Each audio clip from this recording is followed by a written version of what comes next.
రానున్న రోజులన్నీ విద్యార్థులకి పరీక్ష సమయాలు. పరీక్షల్లో ఎక్కువగా మార్కులు సంపాదించాలంటే, ముఖ్యంగా తెలుగు సంబంధించి తెలుగు పరీక్షల్లో ఎక్కువగా మార్కులు రావాలంటే వ్యాకరణ అంశాలు అనేవి కీలకమైనవి. అందులో ఛందస్సు మరీ ముఖ్యమైనది. ఛందస్సు సంబంధించి 3 రకాల పద్యాలు ఉంటాయి. అందులో ఒకటి వృత్తాలు, 2 జాతులు, 3 ఉపజాతులు. వృత్తాల్లో 4 రకాల పద్యాల లక్షణాల మీదే ప్రశ్నలు అడుగుతారు.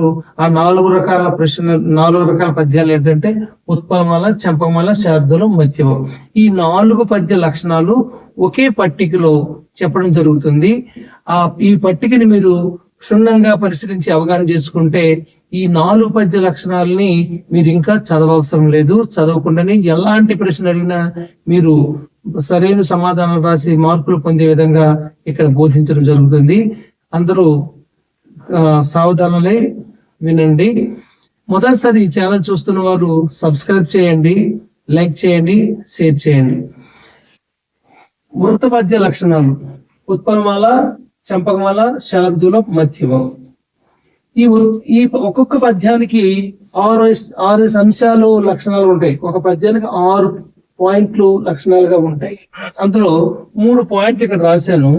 ఇవి 3 పాయింట్లు కామన్ గా 4కి ఉంటాయి. చూడండి. వృత్తానికి చెందిన పద్యము, ఉత్పలమాల వృత్తానికి చెందిన పద్యము, చంపకమాల వృత్తానికి చెందిన పద్యమే, శార్దూలం కూడా వృత్తానికి చెందిన పద్యమే, మధ్యమం వృత్తానికి చెందిన పద్యం. ఇప్పుడు ఈ మొదటి పాయింట్ మీద బిట్ ఎలా ఇస్తారు? ప్రశ్న పత్రంలో ప్రశ్న ఎలా వస్తుంది? క్రింది పద్యాలలో వృత్త పద్యాన్ని గుర్తించండి, లేదా క్రింది వాటిలో వృత్త పద్యాన్ని గుర్తించండి అని ప్రశ్న వస్తుంది. క్రింది వాటిలో వృత్త పద్యాన్ని గుర్తించమని అడిగినప్పుడు ఈ 4 పద్యాల్లో ఏదో ఒకటి ఉంటుంది. ఆ ఒకటి ఉన్న దాన్ని సమాధానంగా మనం గుర్తించాలి. మిగిలినవి వేరే పద్యాలు ఇస్తారు. ఉదాహరణకి ఉత్పలమాల, కందము, శేషము, ఆటవెలది అని 4 ఆప్షన్లు ఇచ్చినప్పుడు మనం ఉత్పలమాలని సమాధానంగా గుర్తించవలసి వస్తుంది. ఇంకో ప్రశ్న ఏంటంటే శార్దూల పద్యము దేనికి చెందినది అని ప్రశ్న అడుగుతారు. వృత్తమ, జాత, ఉపజాత ఏది కాదా అని అడుగుతారు. అప్పుడు మనం శార్దూల పద్యము వృత్తానికి చెందినదని మనం సమాధానం గుర్తించాలి. ఇది ఈ మొదటి అంశం మీద, ఫస్ట్ పాయింట్ మీద వచ్చేటువంటి ప్రశ్నలు. ఇక రెండవది 4 పాదాలు ఉంటాయి. పద్యంలో 4 పాదాలు ఉంటాయి. పద్యంలో 4 పాదాలు ఉండడం అనేది పరిపాటి, కానీ 4 పాదాలే ఉండాలనేది నిబంధన ఏమీ కాదు. ఎన్ని పాదాలైనా మనం పెట్టుకుని రాయొచ్చు. ఉదాహరణకి అల్లసాని పెద్దన గారు 32 పాదాలతో ఉత్పల మాలికని ఒకే పద్యం కింద 32 పాదాలు రాసి పెట్టారు. అలాగే మన దాశరథి శతకంలో భంటని భీముడు అర్తజన బాంధు వృత్తులు బాణతోన కోదండ కళా ప్రచండ భుజ తాండవ కీర్తికి రామమూర్తికి 2వ సాటి దైవమిగ లేడన్స్ గడగెట్టి భేరిగ డాండ నినదంబున జాండమ నిండ మత్త వేదండమనికి చాటదని దాశరథి కరుణాపయోనిధి. ఈ పద్యంలో 5 పాదాలు ఉంటాయి. ఇలా పాదాలకు సంబంధించి ప్రశ్నలు ఎప్పుడు అడగలేదు. ఈ అంశం గురించి మనం ఆలోచించవలసిన పని లేదు. ఇక 3 ప్రాస నియమం ఉంటుంది. ఉత్పలమాల, చంపకమాల, శార్దూలం వచ్చే వాళ్ళకి ప్రాస నియమం ఉంటుంది. ప్రాస నియమం అంటే ప్రాస అంటే పద్యంలో 4 పాదాల్లో మొదటి అక్షరము, అంటే పద్యంలో ఉన్నటువంటి 4 పాదాల్లో మొదటి అక్షరాన్ని యతి అంటాము. యతి. 2వ అక్షరాన్ని ప్రాస అంటాము అన్నమాట. 2వ అక్షరాన్ని ప్రాస. ఈ ప్రాస అనేది ఒకే గుణింతానికి చెందినటువంటి హల్లులు ఉంటాయి అన్నమాట. అంటే ఒకే గుణింత హల్లులు, ఒకే అక్షరానికి సంబంధించినటువంటి అక్షరాలు ఇక్కడ ఉంటాయి అన్నమాట. ఇది ప్రాస అంటాం. ప్రాస నియమము పాటిస్తుంది, ప్రాస నియమం ఉంటుంది. క్రింది వాటిలో ప్రాస నియమం గల పద్యాన్ని గుర్తించండి అని ప్రశ్న అడుగుతారు. క్రింది వాటిలో ప్రాస నియమం గల పద్యాన్ని గుర్తించండి అని ఇచ్చినప్పుడు కింద 4 ఆప్షన్లలో చంపకమాల, ఆటవెలది, తేటగీతి, శేషము అని ఇవ్వడం జరుగుతుంది. ఈ ఆటవెలది, తేటగీతి, శేషానికి ప్రాస నియమం ఉండదు. ఈ చంపకమాలకే ఉంటుంది, అంటే ఈ వృత్తాలకే ఉంటుంది.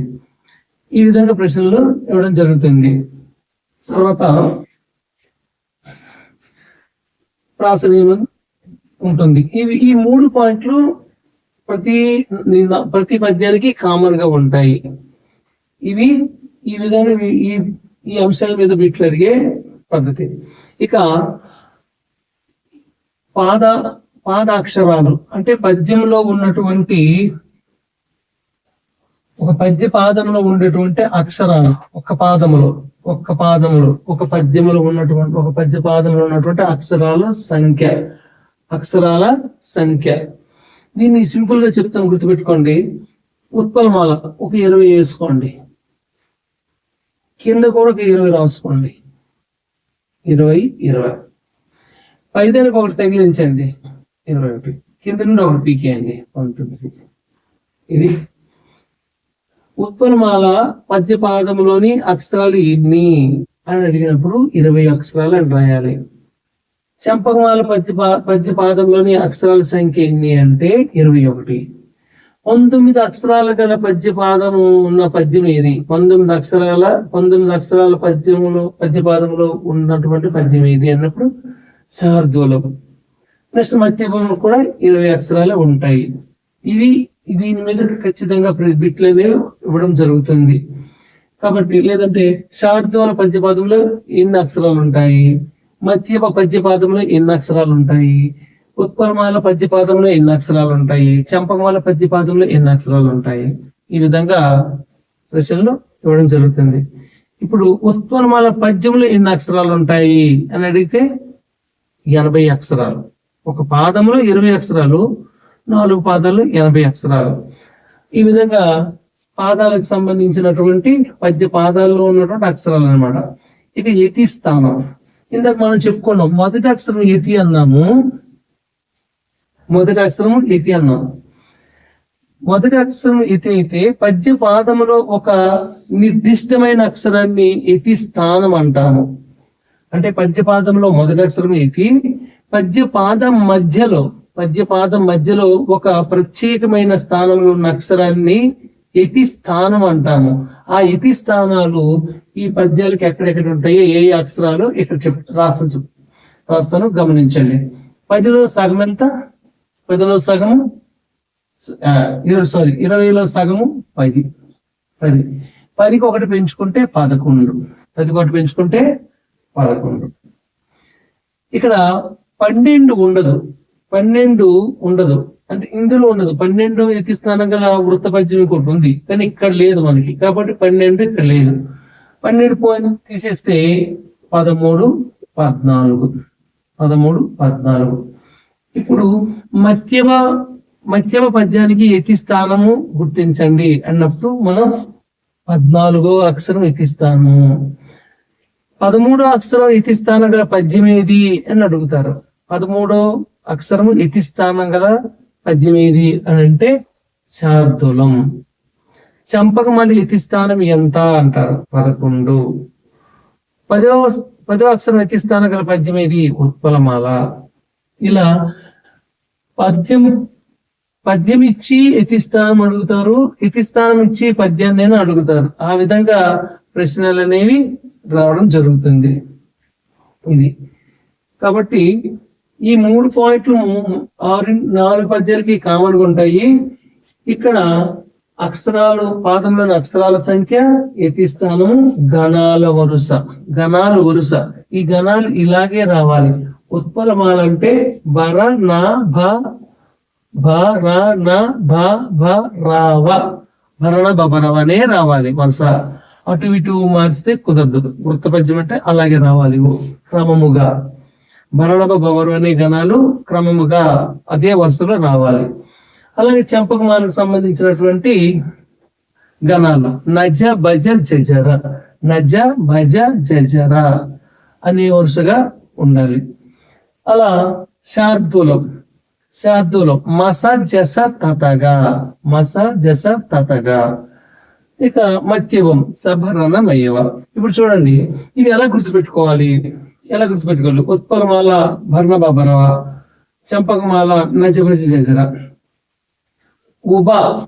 ఉభయ అదే ఉభ అంటే ఉత్పలమాల భరణ బబర బాతో స్టార్ట్ అవుతుంది, గుర్తుపెట్టుకోండి. చంపకమాల నజభజ జజర, చంపకమాల నజభజ జజర. చంపకమాల అనేది నజభజ జజర అనేటువంటి గణాలని ఎలా గుర్తుపెట్టుకోవాలనేది మనం చెప్పడానికి పెద్ద కష్టమైన అవసరం లేదు. చాకి నాకి గుర్తుపెట్టుకుంటే చాలు. చంపకమాల నజభజ జజర. ఇకపోతే శార్దూలం అన్నప్పుడు ఇక్కడ పిల్లలు చాలా వరకు పరీక్షల్లో శార్దూలానికి సబరణమయ్య, మత్యమానికి మత్స్య శస్త్రతగా చెప్పి అక్కడ కన్ఫ్యూజ్ అయ్యేటువంటి పరిస్థితి ఉంటుంది. అక్కడ జాగ్రత్తగా మీరు పరిశీలిస్తే సాకి మా తీసుకోవాలి. సాకి దీంతో స్టార్ట్ అవుతుంది. శార్దూలము మగనంతో స్టార్ట్ అవుతుంది. మస జస తతగా, మసార్ జస తతగా. మధ్యమము సాతో ప్రారంభమవుతుంది. సబరణమయ్య. ఈ విధంగా మనం గుర్తుపెట్టుకోవాలి. ఉత్పలమాల గణాలు బర నమ బరవ, చంపకమాల గణాలు నజ భజ జజర, శార్దూలం మస జస తతగా, మధ్యమం సబరణమయవ. ఇవి ఈ పద్య లక్షణాలకు సంబంధించి. ఇప్పుడు ఈ వీటి మీద ప్రశ్నలు బరణ బబరు అనే గణాలు గల పద్యము ఏది అని అడిగినప్పుడు ఉత్పలమాల గుర్తించాలి. చంపకమాల పద్యంలోని గణాలు ఏవి అంటే నజభజ జజర అని రాయాలి. అలా పద్యం ఇచ్చి వీటిని అడగొచ్చు, లేదా గణాలు ఇచ్చి ఇది ఏ గణాలు ఇచ్చి ఇవి ఏ పద్య గణాలని అడగొచ్చు. మస జస తతగా ఏ పద్యానికి సంబంధించిన గణాలని అడగొచ్చు. అప్పుడు శార్దూలం. సబరణమయ్య అనే గణాలు ఏ పద్యానికి సంబంధించినవి అంటే మధ్యమం. మధ్యమం ఇచ్చి మధ్యమ పద్య గణాలు గుర్తించండి అని అడగచ్చు. అప్పుడు ఇలా గుర్తించాలి. ఈ విధంగా ఇప్పుడు ఈ ఒక్కొక్క పద్యానికి ఉన్నటువంటి 6 లక్షణాలు ఈ పట్టిక ద్వారా మనం ఎలా పొందాలో చెప్తున్నాను చూడండి. ఉత్పలమాల తీసుకున్నాం అనుకోండి. ఉత్పలమాల పద్యానికి లక్షణాలు: వృత్తానికి చెందిన పద్యము 4 పాదాలు ఉంటాయి, ప్రాస నియమం ఉంటుంది, అక్షరాల సంఖ్య 20, యతి స్థానము 10 అక్షరము, గణాలు వరుస భరణ బబరవ. చూడండి, ఈ యొక్క పట్టికని మీరు జాగ్రత్తగా మీరు పరిశీలిస్తే ఖచ్చితంగా మనం ఈ లక్షణాలన్నీ ఏ రకంగా ప్రశ్న ఎలా అడిగింది, పద్యం అడిగి అక్షరాల సంఖ్య అడిగినా, యతి స్థానం అడిగినా, గణాల వరుస అడిగినా ఇలాగే, లేదా గణాలు వరుస ఇచ్చి పద్యం అడిగినా సరిపోతుంది, లేదా యతి స్థానం ఇచ్చి ఇది ఏ పద్యానికి సంబంధించిన యతి స్థానం అన్నా మనం చెప్పగలం. 21 అక్షరాలు గల పద్య పాదం ఏది కింది వాటిలో అన్నప్పుడు ఇది రాయగలం. ఇలా మొత్తంగా ఈ ఒక్క పట్టికని దీనికి కరెక్ట్ గా మీరు స్క్రీన్ షాట్ చేసుకుని పెట్టుకున్నా మీకు అప్పుడప్పుడు చూసుకున్నా చాలు. ఇది మీకు లక్షణాలు 4 పద్య లక్షణాలు మీకు వచ్చినట్టే. ఈ విధంగా ఛందస్సుకు సంబంధించి మనకు 2 విధాల ప్రశ్నలు వస్తాయి. ఒకటి పద్య పాదము ఇచ్చి గణ విభజన చేసి గణాలు గుర్తించడం. ఇది మొన్న ఇది వరకు చెప్పి వీడియో పెట్టడం జరిగింది. ఆ తర్వాత పద్య లక్షణాలకు సంబంధించి ప్రశ్నలు అడగడం జరుగుతుంది. ఈ పద్య లక్షణాలకు సంబంధించి అడిగే ప్రశ్నలకి ఈ పట్టిక ద్వారా సమాధానాన్ని రాబట్టవచ్చు. బాగా అర్థమైంది అనుకుంటా. ఇలాంటి విషయాల కోసం ఇలాంటి వ్యాకరణ అంశాలు ముందు చెప్పుకుందాం.